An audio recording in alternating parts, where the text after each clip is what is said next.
This video is on incident response. An incident response plan is a written plan formally approved by the senior leadership team that helps your organization before, during, and after confirmed or suspected security incident. An incident response setup ensures that the correct personnel and procedures should effectively cope with the threat in the event of security breach. Having a plan ensures that a structured investigation will occur to supply a targeted response to contain and correct the threat. Before any cybersecurity incident, you need to have a plan that's approved and ensure it's reviewed with attorney and leadership. You also gotta train the staff, meet CISA regional team, meet your local law enforcement agency team, develop incident staffing and stakeholder plan, have documents printed and ready to go, and make sure you review it quarterly. Ensure you select the right outside technical resource firm if you do use them, and conduct attack simulation exercises. You will be responsible for responding to security events that occur in the organizations. NIST stands for National Institute of Standard and Technology, and they have created a document to help handle security incidents. This document is called NIST Special Publication 861, titled Computer Security Incident Handling Guide. First, we got prepare.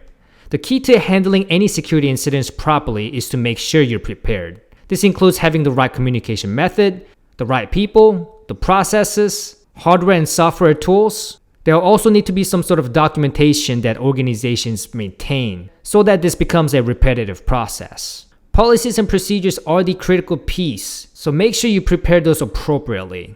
It may include a lot of details to cover all types of security incidents. Then you have detection and analyst. To be able to respond to the security incident, you need to know what the incident is. There are different ways to monitor and identify security incidents. This is the biggest challenge because organizations receive several different types of attacks. Also, security incidents may affect different types of devices and data. It's critical to identify what the threat is, where the threat is at, in order to tackle the problem properly. Then we have contain. When you identify some malicious software or some type of breach, the best way to approach it is to isolate it and contain it. You could use a tool like Sandbox. Sandbox is an isolated operating system that is specifically designed to run the software. This environment can be completely deleted after performing an analysis so that you can easily be assured that malware is not present outside the sandbox. Do note that some malware can recognize that it is running in a sandbox and perform differently in a sandbox-like environment.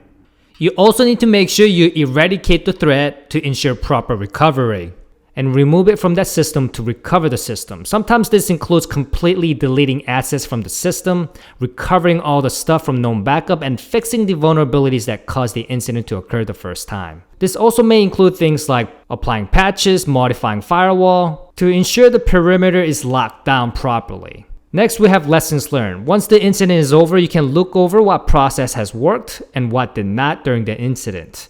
You can also schedule a post-incident meeting where everyone shares their experience and their inputs.